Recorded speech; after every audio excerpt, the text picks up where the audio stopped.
Actually ഇത് കാണുന്ന ഓഡിയൻസിനോട് ചോദിക്കാനുള്ള ഒരു കാര്യമാണ്, എത്ര കമ്പനികൾ സെയിൽസ് ടീമിന് വേണ്ട രീതിയിലത്തെ ട്രെയിനിങ് ആൻഡ് ഡെവലപ്മെന്റ് കൊടുക്കുന്നുണ്ട് എന്നുള്ളത്. എൻ്റെ അറിവിൽ ഇപ്പൊ എഡ്ടെക്കിലേക്ക് എടുക്കുകയാണെങ്കിൽ വളരെ കുറച്ച് കമ്പനീസ് ആണ് സെയിൽസ് ടീമിന് വേണ്ടിയിട്ടുള്ള ഒരു ട്രെയിനിങ് ആൻഡ് ഡെവലപ്മെന്റ് കൊടുക്കും. കേരളത്തിൽ എട്ടെക്ക് തുടങ്ങുന്ന അതേ അർത്ഥത്തിൽ എട്ടെക്കുകൾ പൂട്ടി പോകുന്നു. അതെ, അതൊരു വസ്തുതയാണല്ലോ. ഭയങ്കര വസ്തു. അതിന്റെ ഒരു പ്രധാനപ്പെട്ട എൻഡില് ആരോട്, ഏതൊരു ഓണ്ടർപ്രണറോട് നമ്മൾ ഇങ്ങനൊരു ഡെസ്കിൽ വിളിച്ചിട്ട് എന്തായിരുന്നു കാരണം ചോദിക്കുമ്പോൾ അവർ കൃത്യമായി പറയും, ഞങ്ങൾക്ക് കൃത്യമായിട്ട് കസ്റ്റമേഴ്സിനെ അക്വയർ ചെയ്യാൻ കഴിഞ്ഞില്ല, ഞങ്ങൾക്ക് സർവൈവലിന് വേണ്ടിയിട്ടുള്ള ഒരു ഫിനാൻസ് നമുക്ക് എന്ത് ചെയ്യാൻ പറ്റിയില്ല, സോഴ്സ് ചെയ്യാൻ കഴിഞ്ഞിട്ടില്ല എന്നുള്ളത് തന്നെയായിരുന്നു. നമ്മളിപ്പോൾ SMO നോക്കുകയാണെങ്കിലും സോഷ്യൽ മീഡിയ ഒപ്റ്റിമൈസേഷൻ നോക്കുകയാണെങ്കിലും SEO ഇതിലേക്കൊക്കെയാണ് നമ്മൾ കൂടുതൽ മാർക്കറ്റിംഗിലേക്ക് സ്പെൻഡ് ചെയ്യണം. അപ്പോൾ ഇതിൽ നമ്മൾ നോക്കുന്ന സമയത്ത് SMO സോഷ്യൽ മീഡിയ ഒപ്റ്റിമൈസേഷൻ ചെയ്യുന്ന സമയത്ത് നമ്മൾ കുറച്ചുകൂടി വാല്യൂ ആഡഡ് ആയിട്ടുള്ള കോണ്ടന്റ്സ് കൊടുക്കണം. കാരണം നമ്മുടെ പരസ്യം കാണാൻ വേണ്ടിയിട്ട് ആരും നമ്മളുടെ പേജ് ഫോളോ ചെയ്യില്ല. ഏതൊരു കോഴ്സ് എടുക്കണം എന്നൊരു കുട്ടി ചൂസ് ചെയ്യുന്ന സമയത്തും അതിന്റെ ബെസ്റ്റ് ആരാണെന്നുള്ളത് അവൈലബിൾ ആയിരിക്കും.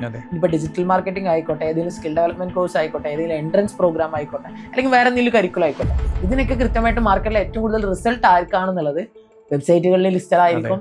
നമുക്ക് കൃത്യമായിട്ട് ഗൂഗിൾ റിവ്യൂസ് ചെക്ക് ചെയ്താൽ മനസ്സിലാവും, ഇങ്ങനെയൊക്കെ ചെക്ക് ചെയ്താൽ മനസ്സിലാവും. എന്നാൽ പോലും ഒരു പുതിയ എമർജിംഗ് പ്ലെയർക്ക് അവരുടെ സ്പേസ് ഉള്ളത് എന്തുകൊണ്ടാണെന്ന് വെച്ച് കഴിഞ്ഞാൽ അവർ അവയർനെസ്സിൽ വർക്ക് ചെയ്യുന്നുണ്ട്. Hi, welcome to clarity discussion desk, where we deliver actionable business insights. ഇന്ന് നമ്മൾ ഡിസ്കസ് ചെയ്യാൻ പോകുന്നത് എട്ടെക് സെഗ്മെന്റിനെ കുറിച്ചാണ്. എട്ടെക്കിനെ കുറിച്ച് ഡിസ്കസ് ചെയ്യുന്ന സമയത്ത് ഒരുപാട് കോമ്പണൻസിനെ കുറിച്ച് ഡിസ്കസ് ചെയ്യേണ്ടതുണ്ട്. അതിൻ്റെ സെയിൽ ആയിക്കോട്ടെ, മാർക്കറ്റിംഗ് ആയിക്കോട്ടെ, അതിലേക്ക് ഇൻറ്റഗ്രേറ്റ് ചെയ്യുന്ന ടെക് ആയിക്കോട്ടെ, അക്കാഡമിക്സ് ആയിക്കോട്ടെ, അങ്ങനെ ഒരുപാട് കോമ്പണൻസ് ചേർന്ന് ഒരേപോലെ എഫിഷ്യൻ്റ് ആയിട്ട് ഫങ്ഷൻ ചെയ്തിട്ടാണ് കേരളത്തിൽ ഇന്ന് കാണുന്ന എൻട്രിയെ പോലെ, ഡോപ്പയെ പോലെ, എഡ്യൂപോർട്ട് പോലെ, സൈലം പോലെ ഒരുപാട് എട്ടെക് ഫോം ഇന്ന് എസ്റ്റാബ്ലിഷ് ആയിക്കൊണ്ടിരിക്കുന്നത്. അപ്പോൾ കേരളത്തിൽ ഇതുകൂടാതെ തന്നെ നല്ല രീതിയിൽ ബിസിനസ് ചെയ്യുന്ന ഒരുപാട് എട്ടെക് കമ്പനീസ് നിലവിൽ കേരളം ബേസ് ചെയ്ത് വർക്ക് ചെയ്യുന്നുണ്ട്. അതുപോലെ തന്നെ ഒരുപാട് കമ്പനീസ് സ്റ്റാർട്ട് ചെയ്യുന്നുണ്ട്. അപ്പോൾ ഇത്തരത്തിൽ നമ്മൾ എട്ടെക് ഡൊമൈനെ കുറിച്ചുള്ള ഒരു ഡിസ്കഷനാണ് ഇന്ന് നമ്മൾ ഉദ്ദേശിക്കുന്നത്. എൻ്റെ കൂടെ ആക്ച്വലി ക്ലാരിറ്റിയിൽ തന്നെ മാനേജ്മെന്റ് കൺസൾട്ടൻ്റ് ആയിട്ടുള്ള ഹരിസ്ലാനാണുള്ളത്. ഹരിസ്ലാനും ആക്ച്വലി എട്ടെക് ഡൊമൈനിലെ ഒരു മാനേജ്മെന്റ് കൺസൾട്ടൻ്റ് ആണ്. അപ്പൊ ഞങ്ങൾ ഇന്ന് വളരെ കാഷ്വലായിട്ട് ഇന്ററാക്ട് ചെയ്യാൻ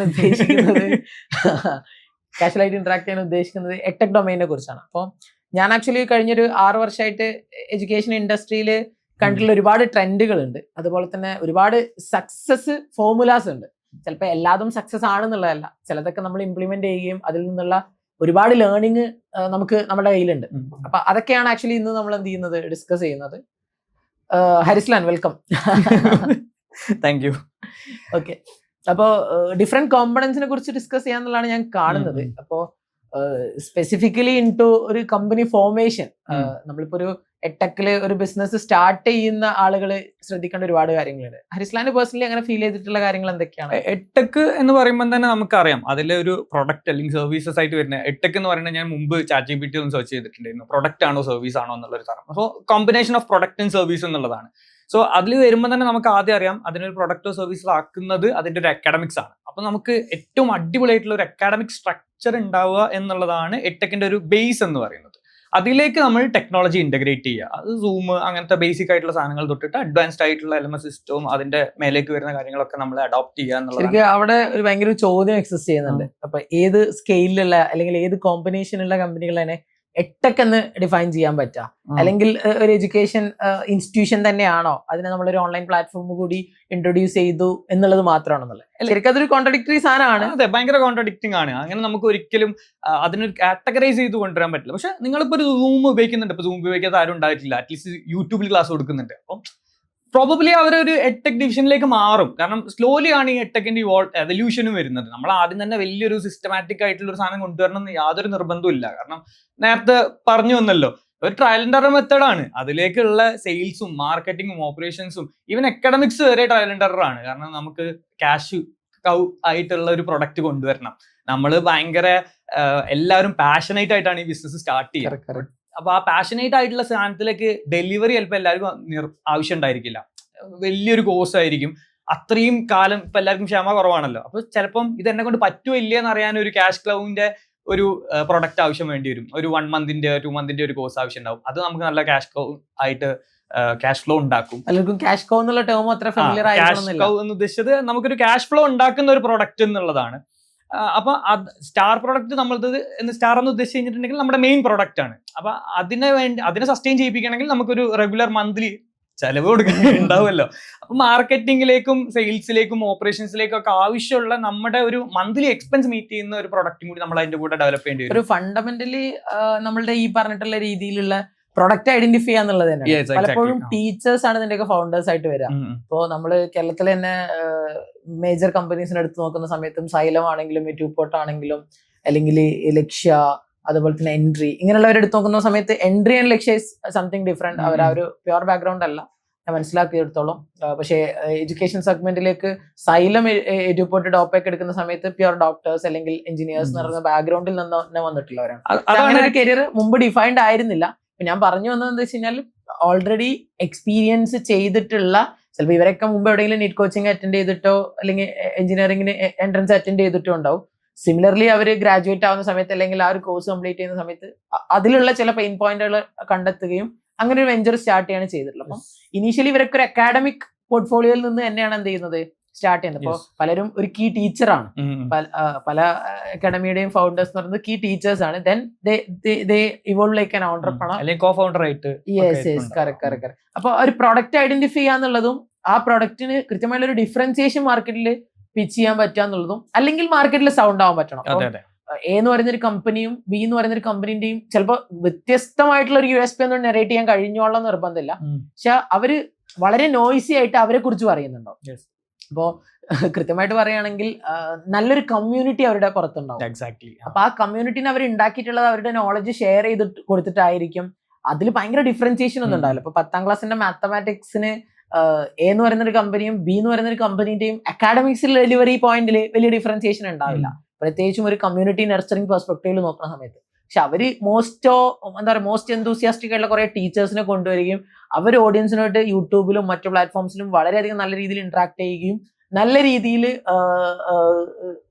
ഒരു ഓഡിയൻസിനെ ബിൽഡ് ചെയ്യുകയും കംപ്ലീറ്റ്ലി ഒരു ബിസിനസ് നറേറ്റീവിലേക്ക് നോക്കുന്ന സമയത്ത് അതൊരു തരത്തിൽ അവരുടെ CAC കുറയ്ക്കാനും മാർക്കറ്റിംഗ് എക്സ്പെൻസിനെ കുറയ്ക്കാനും ഒക്കെ അത് ഹെൽപ്ഫുൾ ആവുകയും അവർക്ക് ബൾക്ക് ആയിട്ടുള്ള ഡാറ്റ വരികയും നല്ലൊരു പ്രോപ്പർ സെയിൽസ് ടീം അതിന് അഗേൻസ്റ്റ് ആയിട്ട് വർക്ക് ചെയ്തിട്ട് നല്ല രീതിയിൽ ഇയർ ഓവർ ഇയർ അവർ ഫിനാൻഷ്യലി ആൻഡ് സ്റ്റുഡൻസ് ബേസിലൊക്കെ നല്ല രീതിയിൽ ഗ്രോത്തും ഡിറൈവ് ചെയ്യാൻ പറ്റും. അപ്പം അക്കാഡമിക്സിൽ നല്ലൊരു സ്ട്രെങ്ത് ഉണ്ടാവുക എന്നുള്ളത് തന്നെയാണ് ഒരു കോർ ഡയമെൻഷൻ. എക്സാക്ട്ലി. കാരണം ഇപ്പൊ മാർക്കറ്റിംഗിലാണെങ്കിലും നമ്മൾ എടുക്കുമ്പം ആദ്യം പറയുന്നത് നമ്മൾ ഒരിക്കലും നമ്മുടെ സോഷ്യൽ മീഡിയയിലോ, കാരണം നമ്മളിപ്പോൾ SMO നോക്കുകയാണെങ്കിലും സോഷ്യൽ മീഡിയ ഒപ്റ്റിമൈസേഷൻ നോക്കുകയാണെങ്കിലും SEO ഇതിലേക്കൊക്കെയാണ് നമ്മൾ കൂടുതൽ മാർക്കറ്റിംഗിലേക്ക് സ്പെൻഡ് ചെയ്യുന്നത്. അപ്പൊ ഇതിൽ നമ്മൾ നോക്കുന്ന സമയത്ത് SMO സോഷ്യൽ മീഡിയ ഒപ്റ്റിമൈസേഷൻ ചെയ്യുന്ന സമയത്ത് നമ്മൾ കുറച്ചുകൂടി വാല്യൂ ആഡഡ് ആയിട്ടുള്ള കോണ്ടന്റ്സ് കൊടുക്കണം. കാരണം നമ്മുടെ പരസ്യം കാണാൻ വേണ്ടിയിട്ട് ആരും നമ്മളുടെ പേജ് ഫോളോ ചെയ്യില്ല.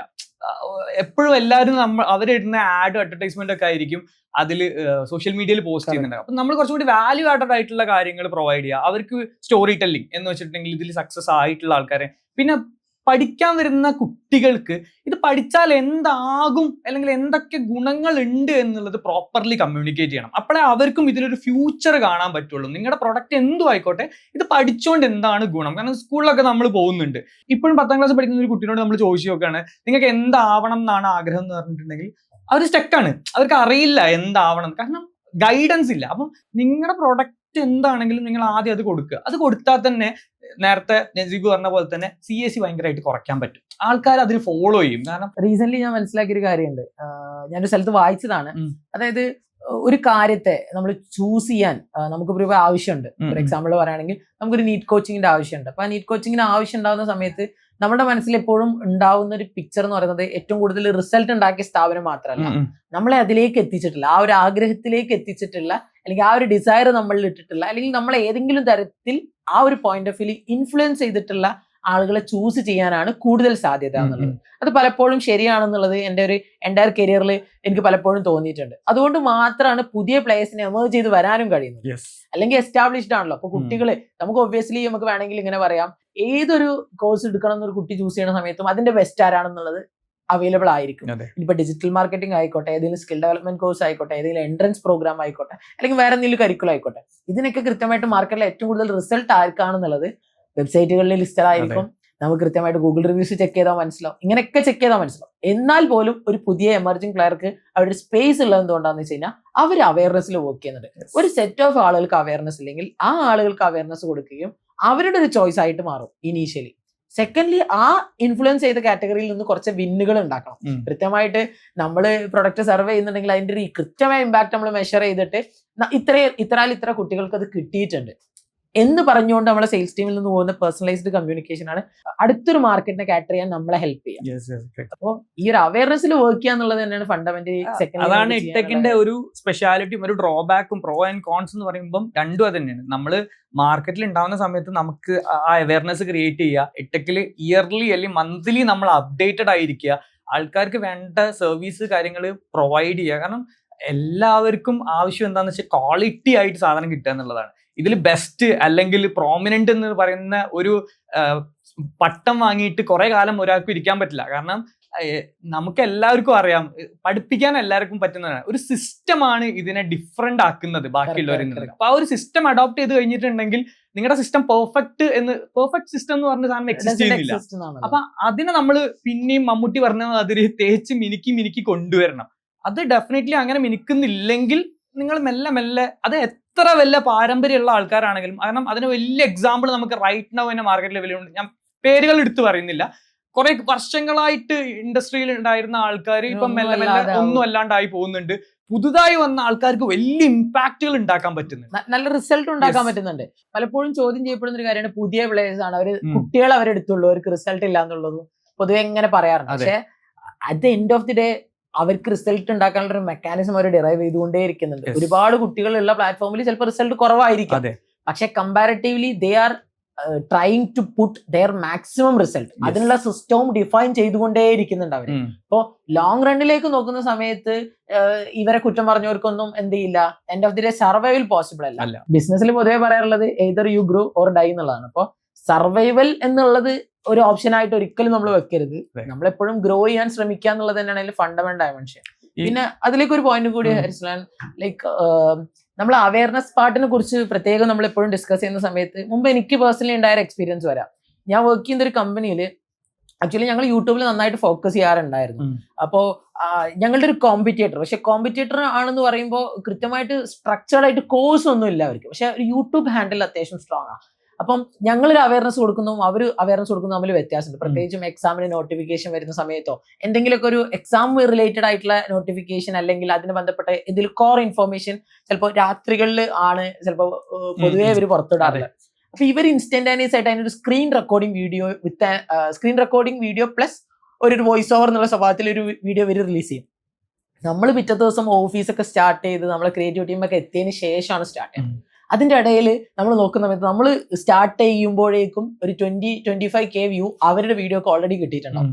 അപ്പോൾ അവരാണ് കൂടുതൽ അവയർനെസ്സിൽ വർക്ക് ചെയ്യുന്നത്. അപ്പോൾ പലപ്പോഴും ഇന്റലിജന്റ് ആയിട്ടുള്ള എഫേർട്ടും ഇമ്പോർട്ടന്റ് ആണ്. നമ്മള് ക്വാളിറ്റിനെ കുറിച്ച് ഭയങ്കരമായിട്ട് കൺസേൺ ആവുക, റൈറ്റ് ടൈമിൽ ഇറക്കുക എന്നുള്ളതാണ് ഭയങ്കര ഇമ്പോർട്ടന്റ്. എക്സ്ക്ലൂസീവ് ആയിട്ടുള്ള കാര്യങ്ങളാണെങ്കിൽ നിങ്ങൾ അതിൽ ക്വാളിറ്റി നോക്കേണ്ട ആവശ്യമില്ല. കാരണം ക്വാളിറ്റിനെക്കാട്ടും വലുത് എന്താ വെച്ചാൽ അതിന്റെ എക്സ്ക്ലൂസിവിറ്റിയാണ്. അത് ആദ്യം ഇറക്കുന്നു അവർക്കാണ് അതിന്റെ ഇത് കൊടുക്കുന്നത്. സോ ഡെഫിനറ്റ്ലി നമ്മളൊരു എട്ടൊക്കെ നടത്തുമ്പോൾ എന്തെങ്കിലും നോട്ടിഫിക്കേഷൻ വന്നു കഴിഞ്ഞിട്ടുണ്ടെങ്കിൽ നമ്മളായിരിക്കണം അത് ഓഡിയൻസിലേക്ക് ഫസ്റ്റ് എത്തിക്കേണ്ടത്. കാരണം ആ ഇൻഫർമേഷൻ പാസ് ചെയ്യാൻ ഇഷ്ടം പോലെ ഓഡിയൻസ് നമുക്ക് ഉണ്ടായിരിക്കും. പ്രത്യേകിച്ച് ഇത് സ്റ്റഡി അബ്രോഡ് സെഗ്മെന്റിലുള്ള പല കമ്പനികളെയും നമ്മൾ സർഫസ് ലെവലിലാണ് നമ്മുടെ അസസ്മെന്റ് ഒക്കെ പോകുന്നത് കേട്ടോ. ഒരു ഡെസ്ക് റിസർച്ചിൽ നമുക്കൊരു ലിമിറ്റേഷൻ ഉണ്ടല്ലോ. നമുക്കിപ്പോ അവരുടെ സോഷ്യൽ ഹാൻഡിൽസ് ഒക്കെ എടുത്ത് നോക്കാം, ലൈക്ക് അവരെ കോൾ ചെയ്തിട്ടൊക്കെ അവരുടെ ഇൻഫർമേഷൻ ഗ്യാദർ ചെയ്യാൻ നോക്കാം. നമ്മൾ പേഴ്സണലി കൺസൾട്ടൻസ് ആയതുകൊണ്ട് നമ്മൾ പല കമ്പനീസിനെയും വിളിച്ച് അപ്രോച്ച് ഒക്കെ ചെയ്യാറുണ്ടല്ലോ, അരിസ്ലാൻ അറിയാലോ. അപ്പോൾ സ്റ്റഡി അബ്രോഡ് സെഗ്മെന്റിൽ പൊതുവെ നോട്ട് ചെയ്തുള്ള ഒരു കാര്യം എന്താണെന്ന് വെച്ച് കഴിഞ്ഞാൽ ഇവർ പൊതുവെ മെറ്റേൽ നന്നായിട്ട് ആഡ് റൺ ചെയ്യും. ചില ആളുകൾ SEO ഫോക്കസ് ചെയ്യും, ചില ആളുകൾ കോണ്ടന്റ് മാർക്കറ്റിംഗിലും ഫോക്കസ് ചെയ്യും. പക്ഷെ പലപ്പോഴും ഇവർ ഈ കോഴ്സ് അവയർനെസ്സിൽ വർക്ക് ചെയ്യുന്നതിലോ കുട്ടികൾക്ക് സ്യൂട്ടബിൾ ആയിട്ടുള്ള കോഴ്സുകൾ ഇത്ര കോഴ്സുകൾ ഇന്നാലിന്ന യൂണിവേഴ്സിറ്റീസിൽ അവൈലബിൾ ആണെന്നുള്ളതും അതിന്റെ സ്കോപ്പിനെ കുറിച്ചും അതിന് ഇന്റേണലി അവർ എന്തൊക്കെ പഠിക്കേണ്ടി വരും, എന്തൊക്കെ എക്സ്പോഷറാണ് അവർക്ക് അതിൽ നിന്ന് കിട്ടുക, നാട്ടിലൊരു കോഴ്സ് എടുക്കുന്നത് അതും തമ്മിലുള്ള വ്യത്യാസം എന്താണ്, ഇങ്ങനെയുള്ള ഒരുപാട് അവയർനെസ് പോയിന്റ് സ്റ്റഡി അബ്രോഡ് സെഗ്മെന്റിൽ ഉണ്ട് ആക്ച്വലി. പക്ഷെ അത് പലപ്പോഴും ഫോക്കസ് ചെയ്യാൻ പലർക്കും പറ്റാറില്ല, അല്ലെങ്കിൽ അതിലൊരു കീ ആയി കൊടുക്കാൻ പലർക്കും കഴിയുന്നില്ല. പലപ്പോഴും ഈ പറഞ്ഞ ഫിനാൻഷ്യൽ സ്ട്രഗിൾസ് ആയിരിക്കാം ഒരു ഫണ്ടമെന്റൽ ഫാക്ടർ. ഫിനാൻഷ്യൽ സ്ട്രഗിൾ ഒരിക്കലും നമുക്ക് ഡിസ്കഷനിൽ ഒഴിവാക്കാൻ പറ്റാത്തൊരു പോയിന്റാണ്. പ്രത്യേകിച്ചും ഈ സർവീസ് ഇൻഡസ്ട്രി ബിസിനസ്സുകളുടെ ഒരു പ്രത്യേകത എന്ന് പറയുന്നത് തന്നെ തുടങ്ങാൻ എളുപ്പമാണ്. കാര്യം കമ്പാരിറ്റീവ്ലി പല റിസോഴ്സുകളെയും കോമ്പണൻസിനെ അവിടെ നിന്ന് അറേഞ്ച് ചെയ്തിട്ടും ഇത് ബിഗിൻ ചെയ്യാൻ പറ്റും. പിന്നീട് സ്കെയിൽ ചെയ്യുന്ന സമയത്താണ് ഈ ഫിനാൻസ് വളരെ ഇമ്പോർട്ടന്റ് ആയിട്ട് വരും. അപ്പം കേരളത്തിലെ എട്ടക്ക് തുടങ്ങുന്ന അതേ അർത്ഥത്തിൽ എട്ടക്കുകൾ പൂട്ടി പോകുന്നു. അതൊരു വസ്തുതയാണല്ലോ. ഭയങ്കര അതിന്റെ ഒരു പ്രധാനപ്പെട്ട എൻഡിൽ ആരോട്, ഏതൊരു ഓണ്ടർപ്രണറോട് നമ്മൾ ഇങ്ങനെ ഒരു ഡെസ്കിൽ വിളിച്ചിട്ട് എന്തായിരുന്നു കാരണം എന്ന് ചോദിക്കുമ്പോൾ അവർ കൃത്യമായി പറയും, ഞങ്ങൾക്ക് കൃത്യമായിട്ട് കസ്റ്റമേഴ്സിനെ അക്വയർ ചെയ്യാൻ കഴിഞ്ഞില്ല, ഞങ്ങൾക്ക് സർവൈവലിന് വേണ്ടിയിട്ടുള്ള ഒരു ഫിനാൻസ് നമുക്ക് എന്ത് ചെയ്യാൻ പറ്റിയില്ല, സോഴ്സ് ചെയ്യാൻ കഴിഞ്ഞിട്ടില്ല എന്നുള്ളത് തന്നെ ആയിരിക്കും. റൈറ്റ് ടൈമിൽ ഈ പറഞ്ഞ കോമ്പണന്റുകളുടെ മിക്സ് വർക്ക് ചെയ്യുക എന്നുള്ളതാണ് മാർക്കറ്റിൽ വിൻ ചെയ്യാനുള്ള ഒരു ഫോർമുല എന്നുള്ളതാണ്. ഭയങ്കര കറക്റ്റ് ആണ്. ഇപ്പം സ്കെയിലബിലിറ്റിന്റെ കാര്യത്തിലേക്ക് എടുക്കുകയാണെങ്കിൽ ഇപ്പം ഫൈനാൻസിനെക്കാട്ടിയും ചിലപ്പോൾ അവർക്ക് ഒരു സിസ്റ്റം ഉണ്ടാവാണ്ട് സ്കെയിൽ ചെയ്യുന്ന ആൾക്കാരുണ്ട്. ഇപ്പം പെട്ടെന്ന് ചിലപ്പോൾ ഒരു ഫൈനാൻസ് വന്നെന്ന് വിചാരിക്കാം, അവർ ഫൈനാൻസ് എക്സ്പാൻഡ് ചെയ്തിട്ട് പൊട്ടിപ്പോയ ആൾക്കാരുണ്ട്. നമുക്ക് മാർക്കറ്റിൽ ഏറ്റവും പ്രോമിനന്റ് ആയിട്ടുള്ള നമ്മളെല്ലാവരും പറയുന്ന ബൈജൂസിനെ തന്നെ നമുക്ക് എക്സാമ്പിൾ ആയിട്ട് അറിയാം. അപ്പം സിസ്റ്റം ഉണ്ടാക്കിയതിന് ശേഷം സ്കെയിലബിലിറ്റിയിലേക്ക് നമ്മൾ പോകുക എന്നുള്ളതാണ്. കാരണം ഒരിക്കലും നമ്മുടെ കമ്പനി ഒരു പേഴ്സൺ ഡിപ്പെൻഡബിൾ ആവരുത്. ഒരാൾ പോയി എന്ന് വിചാരിച്ചിട്ട് കമ്പനീനെ നമുക്ക് താഴത്തേക്ക് കൊണ്ടുവരാൻ പറ്റുന്ന ഒരു അവസ്ഥയിലേക്ക് ആക്കരുത്. അപ്പം നമ്മൾ എപ്പോഴും ഒരു സിസ്റ്റം ബിൽഡ് ചെയ്യുക, അതിനുശേഷം നമ്മൾ സ്കെയിലബിലിറ്റിയിലേക്ക് കൊണ്ടുപോകുക. കാരണം നമ്മൾ വലിയൊരു ലോകത്തിലേക്കാണ് പോകുന്നത്. പിന്നീട് നമ്മൾ നോക്കേണ്ടത് നമ്മുടെ CAC ആണ്. കസ്റ്റമർ അക്വിസിഷൻ കോസ്റ്റ് എത്രത്തോളം നമുക്ക് ഒപ്റ്റിമൈസ് ചെയ്യാൻ പറ്റുന്ന മിനിമം ആക്കുക എന്നുള്ളതില്ല. അപ്പം ചില സ്കെയിലബിലിറ്റി പ്രോബ്ലം വരുന്നത് എന്താണെന്ന് വെച്ചിട്ടുണ്ടെങ്കിൽ ആൾക്കാർ customer acquisition cost life time value നോക്കാതെ കൂട്ടും. അപ്പം ചിലപ്പം ചെറിയ കോസ്റ്റ്, ഇപ്പൊ 2000 രൂപയുടെ കോസ്റ്റ് വരുന്ന ഒരു പ്രോഗ്രാമിന് കസ്റ്റമർ അക്വിസിഷൻ കോസ്റ്റ് തന്നെ 2000 ആണെങ്കിൽ എന്താ അതിൽ കാര്യം? അപ്പൊ ആൾക്കാർ അങ്ങനെയൊക്കെ മണ്ടത്തരങ്ങൾ ചെയ്യും. അപ്പൊ ഇതിൽ ഈ 2000 രൂപയുടെ കോസ്റ്റ് കഴിഞ്ഞിട്ടുണ്ടെങ്കിൽ ഈ കസ്റ്റമറിന് വീണ്ടും ഒരു ലൈഫ് ടൈം വാല്യൂ ഉണ്ടെങ്കിൽ 2000 മുടക്കുന്നതിൽ കുഴപ്പമില്ല. ഇപ്പൊ നമുക്ക് നോക്കിയാൽ അറിയാം, സ്വിഗ്ഗിയും ഗൂഗിൾ പേ ഒക്കെ നമുക്ക് ഇങ്ങോട്ട് ക്യാഷ് ബാക്കും കാര്യങ്ങളും തരുന്നുണ്ട്. കാരണം അവർക്കറിയാം ഈ പൈസ ഇവർ വൺ ടൈം യൂസ് ചെയ്തിട്ട് ഈ ആപ്പ് ഡൗൺലോഡ് ചെയ്ത് കഴിഞ്ഞിട്ടുണ്ടെങ്കിൽ ഇവരുടെ ലൈഫ് ടൈം വാല്യൂ, കസ്റ്റമറിന്റെ ലൈഫ് ടൈം വാല്യൂ ഭയങ്കര കൂടുതലാണ്. സോ ഡെഫിനറ്റ്ലി ഈ ഒരു CAC അവർക്ക് പിന്നീട് മീറ്റ് ചെയ്യാൻ പറ്റും. ടൈപ്പ് ഓഫ് ബിസിനസ് വളരെ ഇമ്പോർട്ടന്റ് ആണ്. എക്ടെക്കിൽ വരുന്ന സമയത്ത് പലപ്പോഴും ഈ പറഞ്ഞ LTV ചർച്ച ചെയ്യാന്നുള്ളതിന്റെ അപ്പുറത്തേക്ക് ഇത് ട്രാക്ക് ചെയ്യുന്ന ആളുകൾ വളരെ കുറവാണ്. അപ്പൊ നമ്മൾ കൺസൾട്ട് ചെയ്യുന്ന പല കമ്പനികൾക്കും നമ്മൾ ആദ്യമേ കൊടുക്കുന്ന ഒരു ഡയമെൻഷൻ ആണ് we need to track our life time value.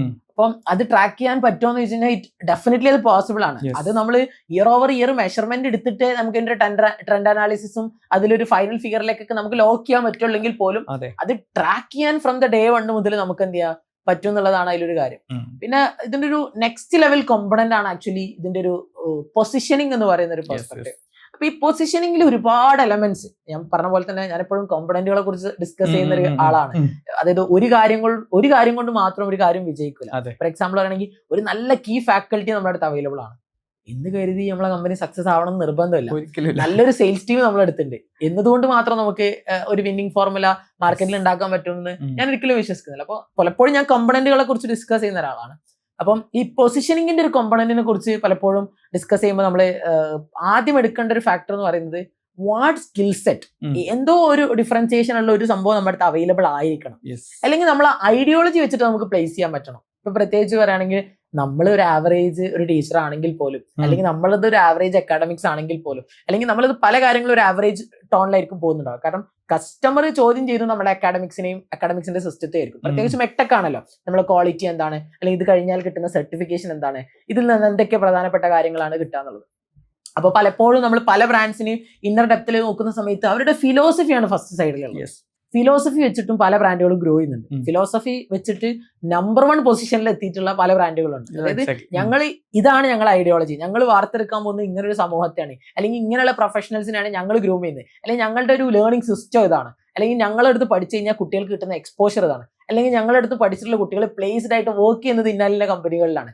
ഇങ്ങനെ പറയുമ്പോൾ പിന്നെ മാർക്കറ്റിൽ നമ്മളെ പൊസിഷനിങ് എന്ന് പറയുന്നത് നമുക്ക് വീണ്ടും അതിലേക്ക് കുറച്ച് വാല്യൂസ് ആഡ് ചെയ്തുകൊണ്ട് വീണ്ടും സ്ട്രോങ് ആക്കി കൊണ്ടുവരാൻ കഴിയും.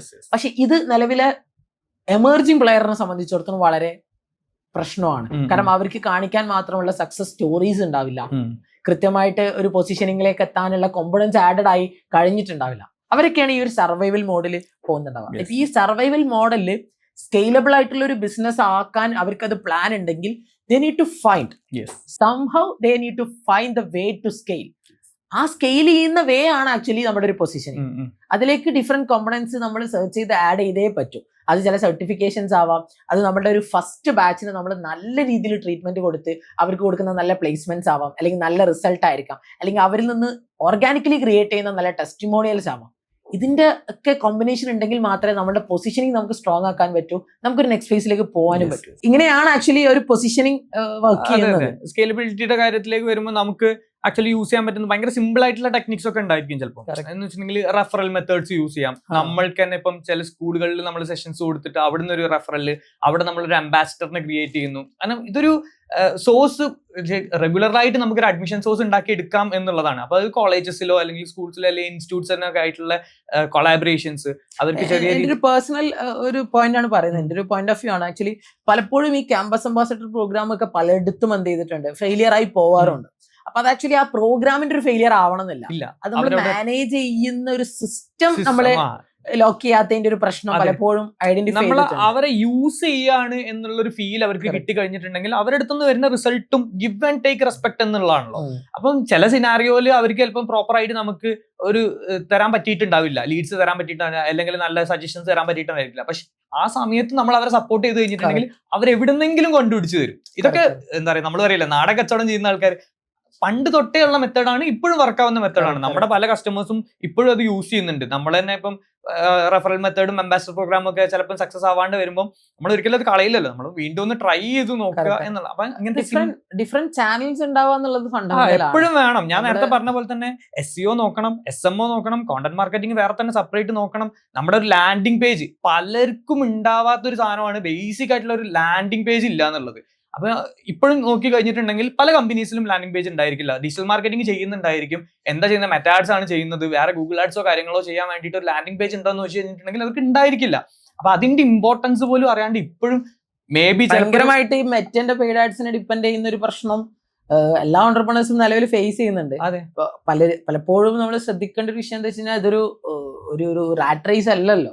ആക്ച്വലി നമുക്കിത് ലോങ് റണ്ണിൽ ഓടിക്കാനുള്ള എല്ലാ ഫോർമുലാസും ഡിഫൈൻ ചെയ്ത് പോകണം എന്നുള്ള ഒരു നിർബന്ധം ഉണ്ടല്ലോ. അപ്പൊ പലപ്പോഴും റിസോഴ്സുകളൊക്കെ പല കമ്പനികളുടെയും ഇൻസൈഡ് ഉള്ളതായിട്ട് ഫീൽ ചെയ്തിട്ടുണ്ട്. അതിനെ പ്രോപ്പർലി ഓർഗനൈസ് ചെയ്ത് കമ്പനിയുടെ ഒരു പൊസിഷനിങ്ങിലേക്കും കമ്പനിയുടെ ഒരു സെയിൽസ് പാർട്ടിലേക്കും മാർക്കറ്റിംഗ് പാർട്ടിലേക്കും ഒക്കെ ആ റിസോഴ്സുകളെ പ്രോപ്പർലി യൂട്ടിലൈസ് ചെയ്യുന്നിടത്താണ് പല പ്രശ്നങ്ങളും ഐഡന്റിഫൈ ചെയ്തിട്ടുള്ളത്. നമുക്കിപ്പം ഏതൊരു കമ്പനീനെ എടുത്തു കഴിഞ്ഞിട്ടുണ്ടെങ്കിൽ അതിനൊരു പ്രോപ്പർ സ്ട്രക്ചർ ഉണ്ടാക്കിയെടുക്കുക. അപ്പം നേരത്തെ നസീബ് പറഞ്ഞ പോലെ തന്നെ ഈക്വൽ ഇമ്പോർട്ടൻസ് ആണ് എല്ലാ ഡിപ്പാർട്ട്മെന്റിനും. അക്കാഡമിക്സ് ആണെങ്കിലും മാർക്കറ്റിംഗ് ആണെങ്കിലും സെയിൽസ് ആണെങ്കിലും ഓപ്പറേഷൻസ് ആണെങ്കിലും ഒക്കെ. അപ്പൊ എല്ലാത്തിനും ഈക്വൽ ഇമ്പോർട്ടൻസ് കൊടുക്കണം എന്നുള്ളതും ബേസിക് ആയിട്ടുള്ള കാര്യങ്ങളെങ്കിലും ചെയ്യണം എല്ലാ ഡിപ്പാർട്ട്മെന്റിലും. അത് അവരുടെ ഇൻസെന്റീവ് പ്ലാൻസ് ആണെങ്കിലും ആ ഇൻസെന്റീവ് ഡെലിവർ ചെയ്യുന്നതിനാണെങ്കിലും ഇനിയിപ്പം ഓപ്പറേഷൻ സൈറ്റ്സിലുള്ളവരുടെ ഒരു JD കൊടുക്കുന്നതാണെങ്കിൽ പോലും പ്രോപ്പർ ആയിട്ട് ഡെലിവർ ചെയ്ത് കൊടുക്കണം. എന്നാലേ കാര്യങ്ങൾ സിസ്റ്റമാറ്റിക് ആയി പോവുള്ളൂ, എന്നാലേ നിങ്ങളുടെ കമ്പനിക്ക് ഗ്രോത്ത് ഉണ്ടാവുള്ളൂ. ഇഷ്യൂസ് ഫിക്സ് ചെയ്യാതെ സ്കെയിൽ ചെയ്ത് കഴിഞ്ഞാൽ ഇഷ്യൂസ് കൂടി സ്കെയിൽ ആവുന്നതാണ് ഏറ്റവും വലിയ പ്രശ്നം. പിന്നെ നമുക്ക് ഒരു ഡേ ടു ഡേ ഒരു കോർ ലീഡർ വന്നാലും ആൾക്ക് ഇഷ്യൂസ് സോൾവ് ചെയ്യാന്നുള്ളതായിരിക്കും ഒരു പ്രധാനപ്പെട്ട ഒരു ടാസ്ക് ഡെയിലി ബേസിസിൽ. പിന്നെ equal importance for all department എന്നുള്ളതില് പലപ്പോഴും കമ്പനികൾ സഫർ ചെയ്യുന്ന ഒരു പ്രശ്നം എന്താണെന്ന് വെച്ച് കഴിഞ്ഞാൽ പലപ്പോഴും സെയിൽസ് ടീമിന് ഒരു എക്സ്ട്രാ ട്രീറ്റ്മെന്റ് കൊടുക്കേണ്ടി വരാറുണ്ട്. പലപ്പോഴും ഒരു ഇൻസെന്റിവൈസ്ഡ് റോളാണ് അവർ നിൽക്കുന്നത്. അവരെ കുറച്ചും കൂടി ചിലപ്പോൾ മൈൻഡ് ഫ്രീ ആക്കാൻ വേണ്ടിയിട്ടുള്ള ആക്ടിവിറ്റീസും കാര്യങ്ങളൊക്കെ ആയിട്ട് സെയിൽസ് ടീമിന് പലപ്പോഴും ഒരു എക്സ്ട്രാ പല പ്രിവിലേജും കൊടുക്കുന്ന കമ്പനീസ് ഉണ്ട്. പക്ഷെ അത് തെറ്റാണെന്ന് ഞാൻ പറയുന്നില്ല. It's A different call. അത് ഓരോ ഓണ്ടർപ്രണറും എങ്ങനെ കമ്പനിനെ കാണുന്നു എന്നുള്ളതിനെ ബന്ധപ്പെട്ടിട്ടുണ്ട്. നസീബ് അത് പറയുന്നതിന്റെ കൂട്ടത്തിൽ തന്നെ എനിക്ക് ആക്ച്വലി ഇത് കാണുന്ന ഓഡിയൻസിനോട് ചോദിക്കാനുള്ള ഒരു കാര്യമാണ്, എത്ര കമ്പനികൾ സെയിൽസ് ടീമിന് വേണ്ട രീതിയിലത്തെ ട്രെയിനിങ് ആൻഡ് ഡെവലപ്മെന്റ് കൊടുക്കുന്നുണ്ട് എന്നുള്ളത്. എന്റെ അറിവിൽ ഇപ്പൊ എട്ടെക്കിലേക്ക് എടുക്കുകയാണെങ്കിൽ വളരെ കുറച്ച് കമ്പനീസ് ആണ് സെയിൽസ് ടീമിന് വേണ്ടിയിട്ടുള്ള ഒരു ട്രെയിനിങ് ആൻഡ് ഡെവലപ്മെന്റ് കൊടുക്കും. സെയിൽസ് ടീമിന് മാത്രമല്ല, എസ്റ്റാബ്ലിഷ്ഡ് ആയിട്ടുള്ള പല കമ്പനിയിലും OJT എന്ന് പറയുന്ന ഡിപ്പാർട്ട്മെന്റിന്റെ അണ്ടറിൽ തന്നെ കൊടുക്കുന്നുണ്ട്. പക്ഷെ നമ്മൾ പലപ്പോഴും ഡിസ്കസ് ചെയ്യുന്നത് ഈ എസ്റ്റാബ്ലിഷ്ഡ് ആയിട്ടുള്ള കമ്പനികളെ കുറിച്ചല്ല, അതിന്റെ ഇൻ ബിറ്റ്വീൻ ജേർണിയിലുള്ള കമ്പനീസ് കൊടുക്കുന്നുണ്ട്. അപ്പൊ ഇതിൽ അവരെന്നെ ചെയ്യുന്ന ഇപ്പം എസ്റ്റാബ്ലിഷ്ഡ് ആയിട്ടുള്ള, ഇപ്പൊ ഞാൻ പേരുകൾ എടുത്ത് പറയുന്നില്ല, ബട്ട് സ്റ്റിൽ എസ്റ്റാബ്ലിഷ്ഡ് ആയിട്ടുള്ള പല കമ്പനീസിലും ഇതിന്റെ ഒരു അഭാവത ഉണ്ട്. ഒരു ട്രെയിനിങ് ആൻഡ് ഡെവലപ്മെന്റ് ചില ആൾക്കാർ അതിനേക്കാളും കുറച്ചും കൂടി താഴത്തേക്ക് വരികയാണെങ്കിൽ ആൾക്കാർ ഒരു കമ്പനി സ്റ്റാർട്ട് ചെയ്യുമ്പോൾ സീസണൽ ആയിട്ടൊക്കെ സെയിൽസ് ടീമിനെ ബിൽഡ് ചെയ്യുന്ന ആൾക്കാരുണ്ട്. അത് എനിക്കും പേഴ്സണൽ എക്സ്പീരിയൻസ്. അതൊക്കെ ഭയങ്കര മോശം കാര്യമാണ്. നമ്മളൊരു കമ്പനിയാണ് ഡെവലപ്പ് ചെയ്യുന്നത്, അല്ലാതെ നമ്മളൊരു സീസണൽ ആയിട്ടുള്ള ഒരു ബിസിനസ് ആണെങ്കിൽ കൂടി അതൊരു സീസണൽ ആയിട്ട് നമ്മൾ ഒരിക്കലും മെറ്റക്കിനെ കാണാൻ പാടില്ല. പ്രത്യേകിച്ച് അതിലുള്ള പ്രശ്നം എന്താ വെച്ച് കഴിഞ്ഞാൽ നമ്മൾ റൈറ്റ് ടൈമിൽ ചിലപ്പോൾ നോക്കുന്ന സമയത്ത് ആളെ കിട്ടില്ല, അല്ലെങ്കിൽ ട്രെയിനിങ്ങിനുള്ളൊരു മതിയായ സമയം കിട്ടില്ല. ചിലപ്പോൾ എക്സിസ്റ്റിംഗില് അവിടെ അങ്ങനെയുള്ള ഒരു കൾച്ചറാണ്. സീസൺ ആയിട്ടാണ് ടീമിനെ എടുക്കുന്നുള്ളത് കൊണ്ട് തന്നെ നല്ല ടാലന്റുകളൊന്നും എന്ത് ചെയ്യില്ല, ആ കമ്പനി ചൂസ് ചെയ്യൂല. നമുക്ക് അവസാനം കിട്ടുക എവിടെയും അങ്ങനെ കാര്യമായിട്ട് എംപ്ലോയിഡ് ആവാൻ സ്കിൽ സെറ്റ് ഇല്ലാത്ത ആളുകൾ ചിലപ്പോൾ എന്ത് ചെയ്യേണ്ടി വരും, നമ്മൾ ആ ടേമിൽ എടുക്കുകയും ആ ടേം കംപ്ലീറ്റ് ചെയ്യേണ്ടി വരെയുള്ള ഒരു സാഹചര്യം വർക്ക് കൾച്ചർ ഭയങ്കര ഇമ്പോർട്ടന്റ്. അത് ഏതൊരു ഇൻഡസ്ട്രിയിലാണെങ്കിലും വർക്ക് കൾച്ചറിനെ ബേസ് ചെയ്തിട്ടാണ് ടാലൻസ് വരിക. നല്ല വർക്ക് കൾച്ചർ ഇല്ലാത്തൊരു സ്ഥലത്തേക്ക് ഒരിക്കലും ഒരു നല്ല ടാലൻസിന് നിങ്ങൾക്ക് കിട്ടില്ല. അതേപോലെ തന്നെയാണ് അവിടുത്തെ സാലറി. നല്ല സാലറീഡ് ആയിട്ടുള്ള ആൾക്കാരായിരിക്കും നിങ്ങൾക്ക് നല്ല ടാലൻസ് ആയിട്ട് ഉണ്ടായിരിക്കുക. അല്ലെങ്കിൽ നിങ്ങൾക്ക് നല്ല ടാലൻസിനെ കിട്ടിയിട്ടുണ്ടെങ്കിൽ നല്ല സാലറി കൊടുത്ത് അയാളെ സസ്റ്റെയിൻ ചെയ്യാൻ നോക്കുക. അപ്പം സസ്റ്റൈനബിൾ ആയിട്ടുള്ള ഒരു മെത്തേഡ് നിങ്ങൾ കൊണ്ടുവരിക എന്നുള്ളതാണ് നിങ്ങളുടെ ബിസിനസ്സിനെ നിങ്ങൾ സ്കെയിൽ ചെയ്യണമെങ്കിൽ ഏറ്റവും കൂടുതൽ ഞാൻ റെക്കമെൻഡ് ചെയ്യുന്ന ഒരു കാര്യം. അതിൽ നേരത്തെ നമ്മൾ പറഞ്ഞൊരു പോയിന്റ് ഉണ്ട്, കമ്പനിയുടെ ഒരു സ്ട്രക്ചർ ഇല്ലെങ്കിൽ ഉണ്ടാവുന്ന ഒരു പ്രശ്നത്തിനെ കുറിച്ച്. അപ്പോൾ എങ്ങനെ നല്ലൊരു സ്ട്രക്ചർ ഉണ്ടാക്കാന്നുള്ളത് ഒരു ഓൺലൈനിൽ പറയുകയാണെങ്കിൽ എല്ലാവർക്കും കൃത്യമായിട്ടുള്ള റെസ്പോൺസിബിലിറ്റീസും റോളും ഡിഫൈൻ ചെയ്യണം എന്നുള്ളതാണ് ഫണ്ടമെന്റൽ ഫാക്ടർ. ആര് എന്താണ് ഈ കമ്പനിയിലേക്ക് കോൺട്രിബ്യൂട്ട് ചെയ്യേണ്ടത്, ആളുടെ പെർഫോമൻസ് എങ്ങനെയായിരിക്കും മാനേജ്മെന്റ് അല്ലെങ്കിൽ കമ്പനി ഇവാലുവേറ്റ് ചെയ്യുന്നുണ്ടാവുക, ആൾക്ക് ഇവിടെ ഉണ്ടാവുന്ന ഫ്യൂച്ചർ എന്തായിരിക്കും, ഇത് റെഗുലർലി ആളെ ഇൻഫോം ചെയ്യുകയും ആളെ റീഇൻഫോഴ്സ് ചെയ്യുകയും ആളെ കൂടെ ഉണ്ട്, കമ്പനി ഒരു പ്രൊഫഷണൽ ഗ്രോത്തിനും പേഴ്സണൽ ഗ്രോത്തിനും അവരെ കൂടെ ഉണ്ട് എന്ന് തോന്നിപ്പിക്കുന്ന ചില ലീഡേഴ്സിനെ ക്രിയേറ്റ് ചെയ്യലാണ് ഈ കൃത്യമായിട്ടുള്ള സ്ട്രക്ചർ എന്ന് പറയുന്നത്. അപ്പൊ അതിൽ കൃത്യമായിട്ട് നേരത്തെ പറഞ്ഞ പോലെ തന്നെ അവിടെ അപ്രീസിയേഷൻസ് ഇമ്പോർട്ടന്റ് ആണ്, അവർക്കുള്ള കൃത്യമായിട്ടുള്ള JD ഇമ്പോർട്ടന്റ് ആണ്, അവർക്ക് കൃത്യമായിട്ടുള്ള റെമ്യൂണറേഷൻസ് ഇമ്പോർട്ടന്റ് ആണ്, അവർക്ക് കൃത്യമായിട്ടുള്ള ഇൻസെന്റീവ്സ് ഇമ്പോർട്ടന്റ് ആണ്. അതുപോലെ തന്നെ ഒരു സ്ട്രക്ചറിൽ വർക്ക് കൊടുക്കുക എന്നുള്ള ഇമ്പോർട്ടന്റ് ആണ്. അവരുടെ വർക്കിനെ പ്രോപ്പർലി റിവ്യൂ ചെയ്ത് അവർക്കുള്ള ഫീഡ്ബാക്സ് കൊടുക്കുക എന്നുള്ള ഇമ്പോർട്ടന്റ് ആണ്. അവരെ പെർഫോമൻസിന് വേണ്ടിയിട്ട് ബെറ്റർ ആക്കാൻ വേണ്ടിയുള്ള ട്രെയിനിങ്ങും ഗ്രൂമിങ്ങും കൊടുക്കുക എന്നുള്ള ഇമ്പോർട്ടന്റ് ആണ്. ഈ ഒരു കോമ്പിനേഷൻ ഉണ്ടാവുന്ന സമയത്തും പിന്നീടും ചോദ്യം ചെയ്യപ്പെടുന്ന കാര്യങ്ങൾ എന്ന് പറയുന്നത് ലീഡർഷിപ്പ് ആണ്. പലപ്പോഴും ഏത് തരം ലീഡേഴ്സ് ആണ് അവർക്ക് അവിടെ അവൈലബിൾ ആയിട്ടുള്ളത്, അപ്രോച്ചബിൾ ആയിട്ടുള്ള ലീഡർ ആണോ, ആ ലീഡർ ടീമായിട്ട് എത്രത്തോളം കൊളാബറേറ്റ് ചെയ്ത് വർക്ക് ചെയ്യുന്നുണ്ട്, എത്രത്തോളം ആ ലീഡേഴ്സിന്റെ ഫീഡ്ബാക്ക് മാനേജ്മെന്റ് എടുക്കേണ്ടതുണ്ട്, എന്താണ് ലീഡേഴ്സ് പ്രോപ്പർലി ഫംഗ്ഷൻ ചെയ്യുന്നുണ്ടോ എന്നുള്ള ജൂനിയർ ടീം മെമ്പേഴ്സിന്റെ അടുത്ത് എടുക്കേണ്ടതുണ്ട്. എന്നതിനനുസരിച്ച് ലീഡേഴ്സിന് ഫീഡ്ബാക്ക് കൊടുത്ത് അവരെയും ഇമ്പ്രൂവ് ചെയ്യാനുള്ള എഫേർട്ട് മാനേജ്മെന്റ് അല്ലെങ്കിൽ കോർ ടീം എന്ന് പറയുന്ന ഒരു ടീമിന് വീണ്ടും റെസ്പോൺസിബിലിറ്റി ഉണ്ട്. കോർ ടീം നെക്സ്റ്റ് ഫേസിലുള്ള ചലഞ്ചുകൾ വെക്കുമ്പോൾ അത് വളരെ എന്തൂസിയാസ്റ്റിക് ആയിട്ട് ആ ഒരു ചലഞ്ചിന്റെ അതിനോടുള്ള ഒരു ആ ചലഞ്ച് ഏറ്റെടുക്കാനുള്ള നല്ല താല്പര്യമുള്ള ലീഡേഴ്സിനെ ഉണ്ടാക്കുക എന്നുള്ള ഇമ്പോർട്ടന്റ് ആണ്. അതുപോലെ തന്നെ വളരെ പ്രൊഫഷണൽ ആയിട്ട് ചിന്തിക്കുന്ന ഒരു അറ്റ്മോസ്ഫിയർ അവിടെ ക്രിയേറ്റ് ചെയ്യുക എന്നുള്ള ഇമ്പോർട്ടന്റ് ആണ്. അങ്ങനെയാണ് ഒരു സ്ട്രക്ചറിനെ കുറച്ചും കൂടി ഒരു ഡിഫൈൻ ചെയ്യാൻ പറ്റുന്നുണ്ടാവുക. ഇത് പലപ്പോഴും ടാഞ്ചിബിൾ ആയിട്ടുള്ള ഒരു കാര്യമല്ല, നമുക്ക് മെഷർ ചെയ്തെടുക്കാൻ പറ്റുന്ന കാര്യമല്ല സ്ട്രക്ചർ എന്ന് പറയുന്നത്. പക്ഷെ ചില കീ പോയിന്റുകൾ നമുക്ക് മെഷർ ചെയ്യാൻ പറ്റും. അതായത് വർക്ക് എങ്ങനെയാണ് ഡെലിഗേറ്റ് ചെയ്യുന്നത്, അല്ലെങ്കിൽ ടാസ്കുകൾ എങ്ങനെ അസൈൻ ചെയ്യുന്നു, അല്ലെങ്കിൽ അവരുടെ പെർഫോമൻസ് റിവ്യൂ എങ്ങനെ നടക്കുന്നു, ഇതൊക്കെ നമുക്ക് ശരിക്കും അസസ് ചെയ്യാൻ പറ്റും. പക്ഷെ അപ്പാർട്ട് ഫ്രം ദാറ്റ് ഒരു ഓവറോൾ ഓർഗനൈസേഷന്റെ സ്ട്രക്ചർ ആൻഡ് കൾച്ചർ എന്ന് പറയുന്നത് ഒരിക്കലും മെഷർ ചെയ്യാൻ പറ്റുന്ന കാര്യമല്ല. അവിടെ ഒരാൾ പോകുന്ന സമയത്ത് അയാൾക്ക് ഫീൽ ചെയ്യുന്ന ഒരു കാര്യമാണ്. അത് ആക്ച്വലി ഈ എക്സിറ്റ് ഇന്റർവ്യൂ പോലുള്ള കാര്യങ്ങളിൽ വളരെ ട്രാൻസ്പെറന്റ് ആയിട്ട് HR ഡിപ്പാർട്ട്മെന്റിന് എന്ത് ചെയ്യാൻ പറ്റും, അതിന്റെ ഫീഡ്ബാക്സും എങ്ങനെയൊക്കെ ആ ഒരു ഓർഗനൈസേഷനെ മുന്നോട്ട് കൊണ്ടുപോകണം എന്നുള്ളതിന്റെ ഫീഡ്ബാക്സും ശരിക്കും HR ഡിപ്പാർട്ട്മെന്റിന് എടുക്കാനും കഴിയും. ഇതിന്റെ കൂടെ തന്നെ ഒരു ലേണിംഗ് കൊണ്ടുവരുത്തേണ്ട ഒരു ഡിപ്പാർട്ട്മെന്റ് ആണ് മാനേജ്മെന്റിന്റെ ഡിപ്പാർട്ട്മെന്റ്. മാനേജ്മെന്റും കണ്ടിന്യൂസ് ആയിട്ട് ലീഡേഴ്സിന്റെ കൂടെ തന്നെ എഡ്യൂക്കേറ്റഡ് ആയിട്ട് പോവുക.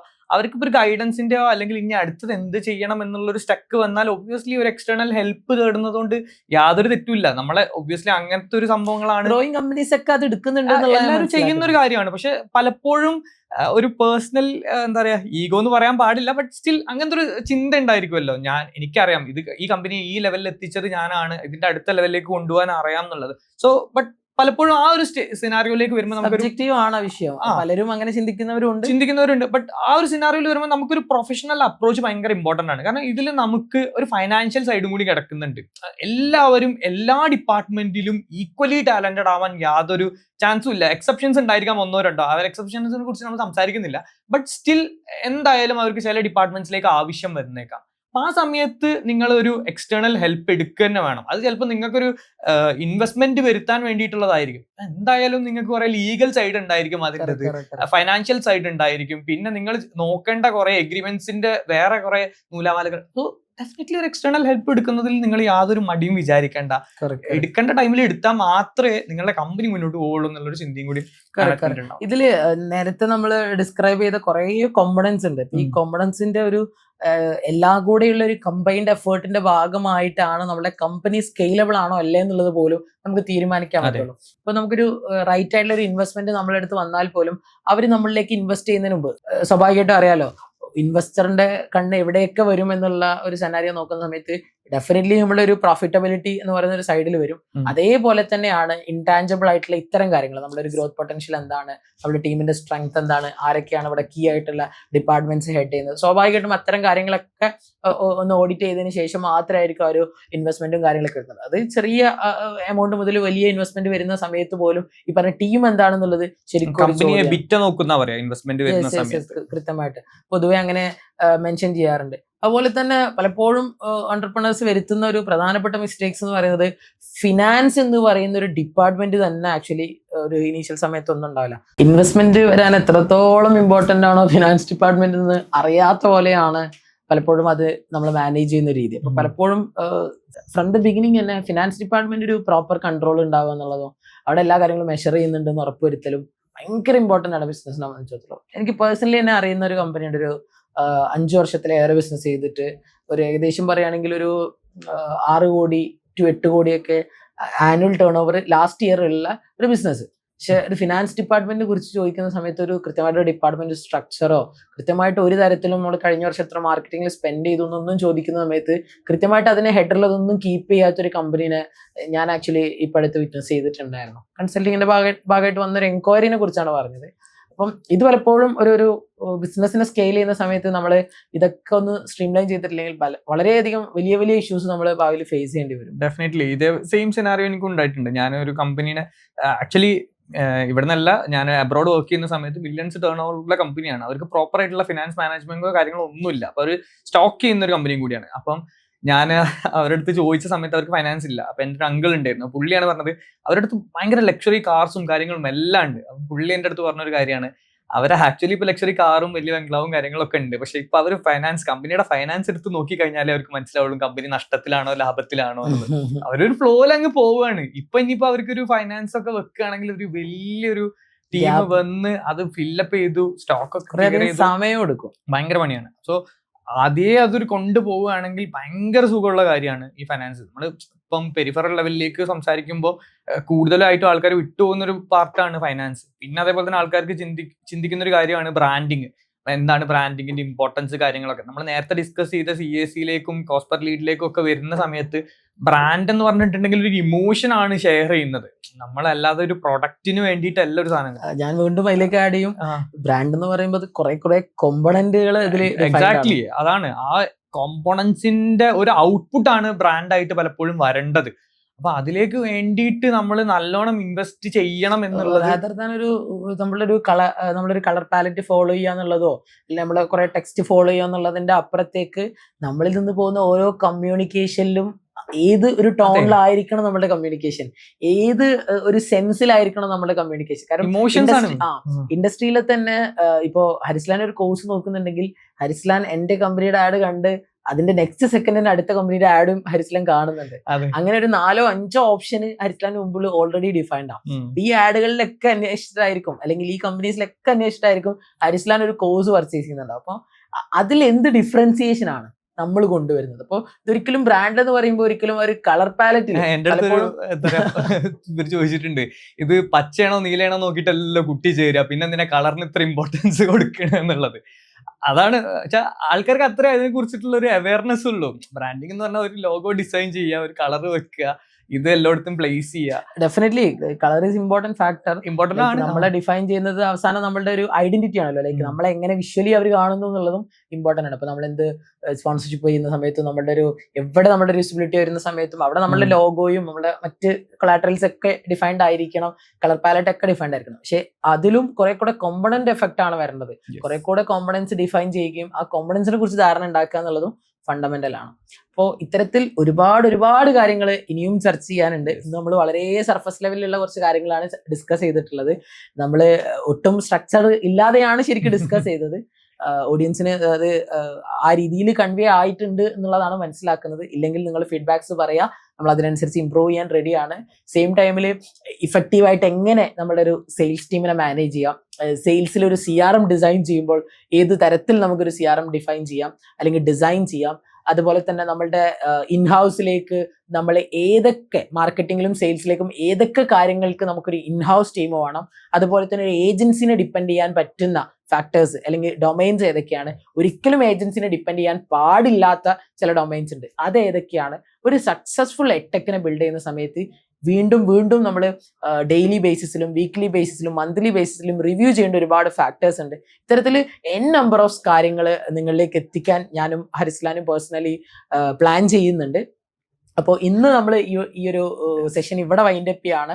ടൈമിന്റെ ലിമിറ്റേഷൻ കൊണ്ട് ഒന്ന് മാത്രമാണ്. അപ്പോൾ എന്തെങ്കിലും സജഷൻസോ കാര്യങ്ങളോ ഉണ്ടെങ്കിൽ നിങ്ങൾക്ക് കമന്റ് ചെയ്യാം. അതുപോലെ തന്നെ ക്ലാരിറ്റീൻ്റെ ഇൻസ്റ്റാഗ്രാം ഹാൻഡിലോ അല്ലെങ്കിൽ മറ്റുള്ള ഹാൻഡിലോ നിങ്ങൾക്ക് മെസ്സേജ് ചെയ്യാം. ഡയറക്ട്ലി ക്ലാരിറ്റി പാർട്ട്നേഴ്സിന്റെ ലിങ്ക്ഡിനെ നിങ്ങൾക്ക് കണക്ട് ചെയ്യാം. ഏത് തരത്തിലും ഞങ്ങൾ ഓപ്പൺ ആണ്. അതുപോലെ തന്നെ സക്സസ്ഫുൾ ആയിട്ടുള്ള ഒരു എട്ടെക് കമ്പനി നിങ്ങൾ ബിൽഡ് ചെയ്യാൻ ഉദ്ദേശിക്കുന്നുണ്ടെങ്കിൽ ഡെഫിനറ്റ് ആയിട്ടും നമുക്ക് നിങ്ങളെ ഹെൽപ്പ് ചെയ്യാൻ കഴിയും. നമുക്ക് ഡിസ്കസ് ചെയ്യാം, നമുക്കൊന്ന് മീറ്റ് ചെയ്യാം. ഏത് രീതിയിലാണ് നിങ്ങൾ ഗ്രോത്ത് പ്ലാൻ ചെയ്യുന്നത് എന്നുള്ളത് നമുക്കൊന്ന് മനസ്സിലാക്കാൻ ശ്രമിക്കാം. നിങ്ങളുടെ ഗ്രോത്ത് പ്ലാനിൽ എന്തെങ്കിലും ബുദ്ധിമുട്ടുകൾ ഉണ്ടെങ്കിൽ അത് ഞങ്ങൾ ഓഡിറ്റ് ചെയ്തു തരാം. അതുപോലെ തന്നെ നിങ്ങളൊരു സക്സസ്ഫുള്ളി ഒരു മിനിമം ലെവലിൽ ബിസിനസ് റൺ ചെയ്യുന്ന ആളുകളാണെങ്കിൽ ഇനി നിങ്ങൾ ശ്രദ്ധിക്കേണ്ട കാര്യങ്ങളെക്കുറിച്ചും അല്ലെങ്കിൽ നിങ്ങളുടെ ഓൾറെഡി ഉള്ള ഓർഗനൈസേഷനിലെ പ്രോബ്ലങ്ങളെയും ഐഡന്റിഫൈ ചെയ്യാൻ ഞങ്ങൾ സഹായിക്കാം. അല്ലെങ്കിൽ നിങ്ങളുടെ ഏതെങ്കിലും ഒരു ഡിപ്പാർട്ട്മെന്റ് ഫെയിലിയർ ആവുന്നുണ്ടാവും. മേ ബി അക്കാഡമിക്സ് ആവാം, സെയിൽസ് ആവാം, മാർക്കറ്റിംഗ് ആവാം, ടെക് ആവാം. ഏത് അർത്ഥത്തിലുള്ള പ്രൊജക്ട് വരുന്ന സമയത്ത് നമുക്ക് അവിടെ ഹെൽപ്പ് ഔട്ട് ചെയ്യാൻ കഴിയും. ഞാനും ഹരിസ്ലാനും അടക്കം ഡിഫറെൻറ്റ് മാനേജ്മെന്റ് കൺസൾട്ടൻസ് ആക്ച്വലി ഞങ്ങൾ ഡിഫറെൻറ്റ് പ്രോജക്ട്സ് ചെയ്യുന്നുണ്ട്. ഓൾറെഡി എഡ്യൂക്കേഷൻ സെഗ്മെന്റിലെ ഡിഫറെൻറ്റ് പ്രോജക്ട്സ് ഞങ്ങൾ ചെയ്യുന്നുണ്ട്.